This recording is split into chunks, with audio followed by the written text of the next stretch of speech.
নমস্কার বন্ধুরা, সনাতনী হিন্দু অনলাইন ইউটিউব চ্যানেলে আপনাদের সবাইকে স্বাগতম। আজ সোমবার এবং ইংরেজি নববর্ষের প্রথম দিন, তাই আমি লক্ষ্মীকান্ত চট্টোপাধ্যায় আজ আপনাদের সামনে দেবাদিদেব মহাদেবের দুটি অতি সুন্দর স্তুতি মন্ত্র নিয়ে উপস্থিত হয়েছি। বন্ধুরা, এই মন্ত্র দুটির বৈশিষ্ট্য হলো এই যে এই মন্ত্র দুটি ভগবান শ্রীহরি বিষ্ণু স্তুতি মন্ত্রের সাথে অত্যাধিক সাদৃশ্যযুক্ত। কিন্তু দুঃখের বিষয় হলো ভগবান বিষ্ণুর এই স্তুতিমন্ত্রগুলি অধিক প্রচলিত হলেও ভগবান আশুতোষ মহাদেবের এই স্তুতিমন্ত্রদ্বয় বঙ্গদেশে অধিক প্রচলিত নয়। তাই আমি এই মন্ত্র দুটি সঠিক সংস্কৃত উচ্চারণের সাথে আপনাদের সামনে নিয়ে এলাম, যাতে করে আপনারা এই দুই অতি সুন্দর মন্ত্রের পাঠ নিত্য শিব পূজায় এবং প্রতি সোমবার করতে পারেন। সাথে সাথে আপনাদের সুবিধার জন্য আমি এই মন্ত্র দুটিকে ভিডিওতে লিখিত আকারেও দিয়ে দিলাম। তো চলুন শুরু করা যাক।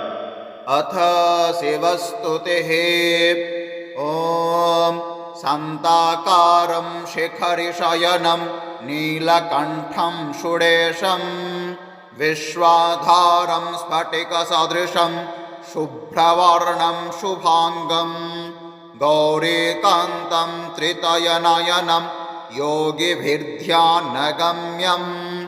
वन्दे शम्भुं भवभयहरं सर्वलोकैकनाथम्।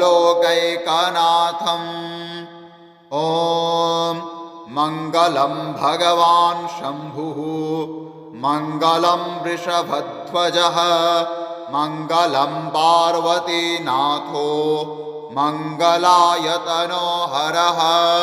বন্ধুরা, আশা করি দেবাদিদেব মহাদেবের এই দুটি স্তুতিমন্ত্র আপনাদের খুব ভালো লেগেছে। যদি আপনাদের এই ভিডিওটি ভালো লেগে থাকে তাহলে আপনারা এই ভিডিওটি অবশ্যই লাইক করবেন এবং আপনাদের প্রিয়জনের সাথে ভিডিওটি শেয়ার করতে একদমই ভুলবেন না, এবং সনাতনী হিন্দু অনলাইন ইউটিউব চ্যানেলটিকে সাবস্ক্রাইব করে আমাদের পাশে থাকবেন। ধন্যবাদ।